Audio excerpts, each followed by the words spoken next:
Hey everybody, welcome back to LW&C with VSDC. Today I want to talk about the free shape tool.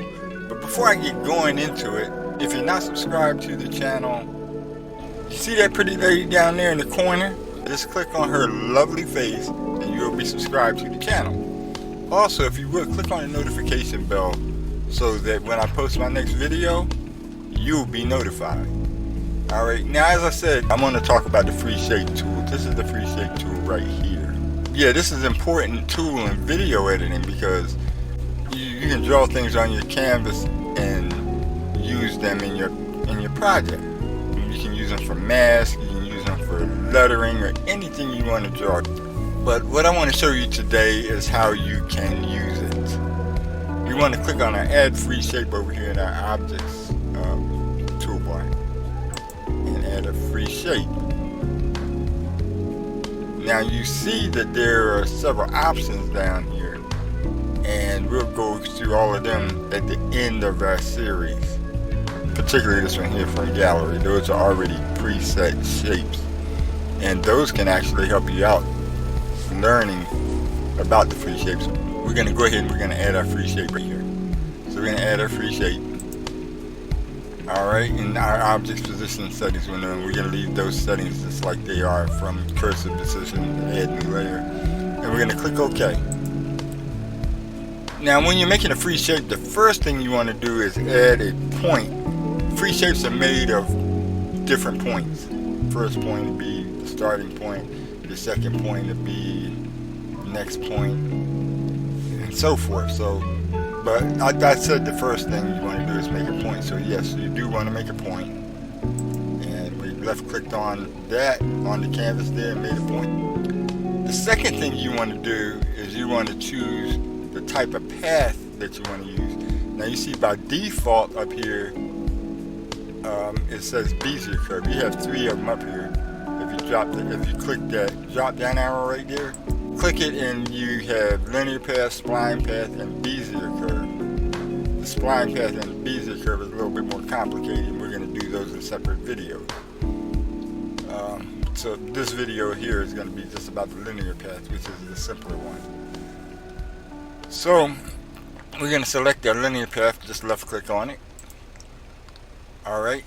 Now, what you must understand here is that we have our first point already created, and when you click your second point, it's going to connect your first point to your second point. So I'm going to left click on it, you see what I mean?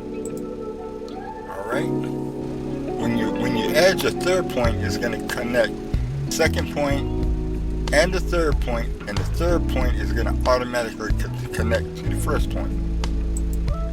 Left click, you see what I did, you see what happened.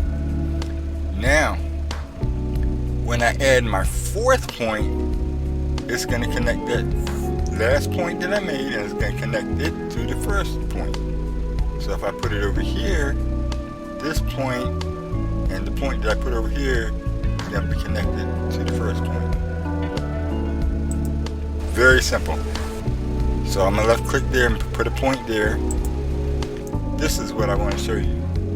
Remember I said your last point and your first point is always going to be connected. So if I click anywhere up here above that, it won't really do anything crazy to the object. But if I take that point and I put it down here, watch what happens. Okay, so now that could be kind of unexpected to you if you're not familiar with how the free shape tool works.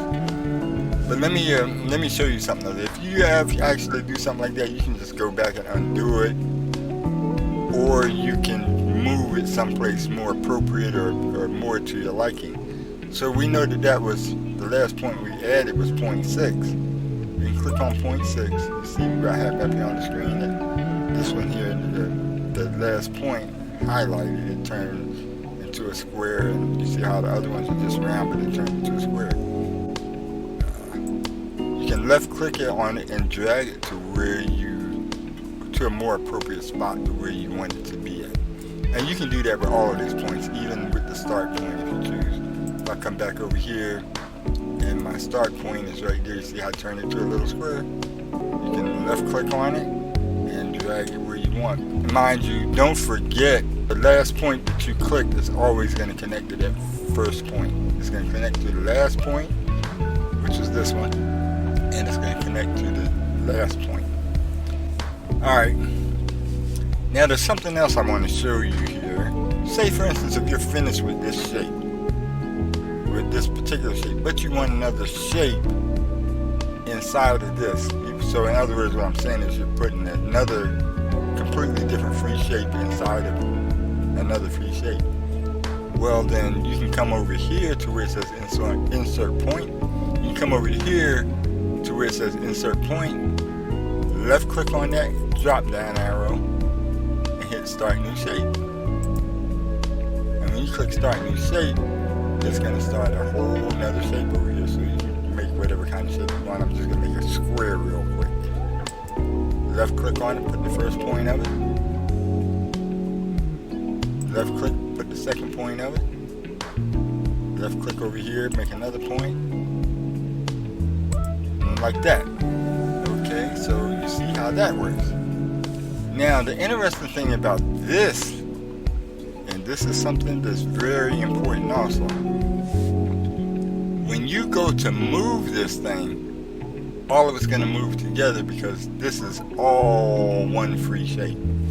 You can't select it separately and move it. You cannot group them together. You cannot make them a spray. It's all one free shape. So I'm going to show you what I'm talking about here. Let me come back over here. And okay. Now if I click on this and drag it, the whole thing is going to move. There's nothing I can do to move them separate. Even if I come in here and do it, I can't move them separately. So if you want to make a separate free shape, you have to come back over here to the thing, go back, well of course go back over to your scene and add another free shape. So in other words, this is stuck like this. There's nothing you can do about that unless you move the points and reshape them and put them in the way you want. Okay, there's at that point, that shape right there is going to be there, and that shape is going to be in there. That's just the way that shape is going to be. Alright, now there is something else that I want to show you, and this is important to you when you're, especially if you're making a mask.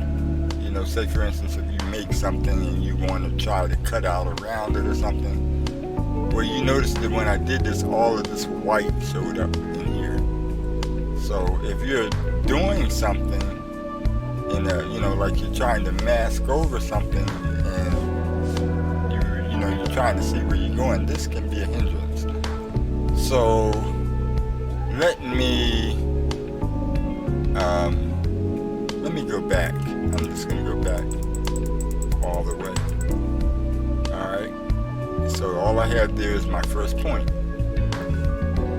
Now what I like to do, and you saw me do it in my last video about using masking in VSDC, I came over here to transparency, over here in the properties window.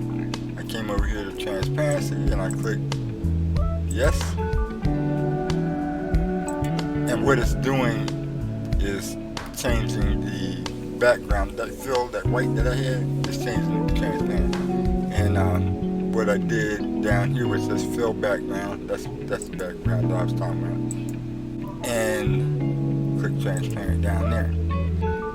Now when I add a point, you see that all you see is that green line. So it doesn't get in your way when you're trying to do something. Let me go back over here and insert some more points. Okay.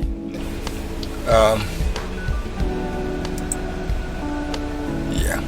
I got one more thing I want to show you here, and then I'm gonna close this out. All right. I'm gonna show you that you can make letters with your free shape tool, which is probably pretty obvious. You can draw anything that you want to with the free shape tool. So let's come back over here And actually, no. Let's come up here to insert point. And you see you got start new path and you got start new shape right there. Let's come down here and start new shape. Click that. Now when I draw it, any point I add is not going to affect the shape that I made. So now I click here. That's the first point of my new shape. Now what I'm going to do here is I'm going to make a L. I'm going to left click here. Then I'm going to left click over here. Then I'm going to click here. Then come back over here. Then I'm going to come up here. And I have an L. It's not the best L in the world, but you see what I'm saying? You can draw anything that you want to draw with the free shape tool in VSDC. Some things are going to be a bit more complicated, and that's what your linear path, spline path, and Bezier curve will help you do. But as I said, we'll get to that spline path in the next video. So thank you again for coming to LW&C with VSDC and spending some time with us. As I said before, you can subscribe by clicking on that pretty lady down in the corner. That's my wife, by the way. Isn't she beautiful? And I thank you for coming. Come back for our next video. It's going to be a good one. Very informative. Y'all take care, have a good time, and we'll see you then. Bye-bye.